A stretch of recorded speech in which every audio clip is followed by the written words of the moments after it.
I'd like to talk to you about the second aspect in this economic survey, which a lot of work has been, and it's about how India is being really unfairly treated on credit ratings.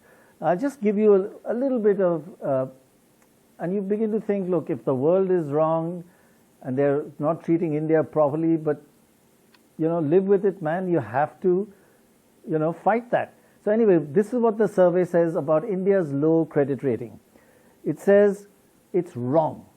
The way it's done, India's credit rating is too low. We should be much higher. And we have suffered a lot from a low credit rating. Foreign money coming in, interest rates, etc. It also says that India's credit rating should definitely be higher, and at Moody's and Standard & Poor's just don't understand this, and that basically what it says is that never before has the world's fifth largest economy, which India is now, had such a low rating. And it gives a graph which suggests that it gives a history of ratings of countries which have been the fifth largest in the world. And we have a quick look at that. This is from the economic survey.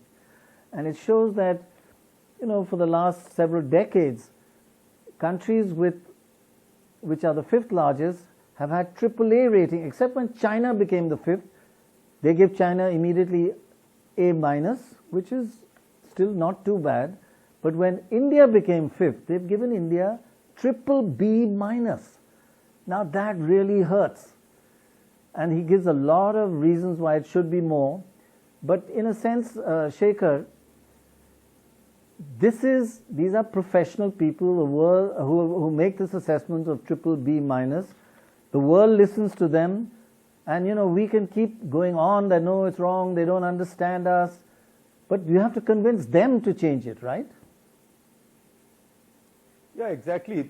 I don't see the point of complaining about this to people of India, because all parents think that their baby is the prettiest We all in agree. the world, and frankly most parents might also think they are the prettiest in the world, but that doesn't matter. What matters is what do others say. So it's not as if the rating agencies have a conspiracy against India. Nobody has a vested interest in giving India a low rating, but over the past several years, India's data has become very suspect.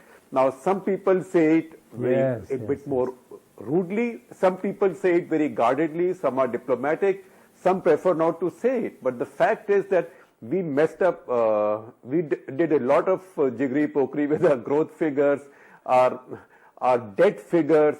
We took money out of RBI. So a kind of arbitrariness has come into the management of national finances. And that is what's now worrying people. A lot of our data is delayed, our employment data, for example. Our own government comes back to say this is not reliable, we'll look at it again. So ratings are a matter of credibility. I don't know how technically this is done, but it's a question of your ratings have to pass the smell test. And I think that is what Government of India needs to address now. There's no point saying I'm number 5 when China was number 5, they got A-, I'm number 5.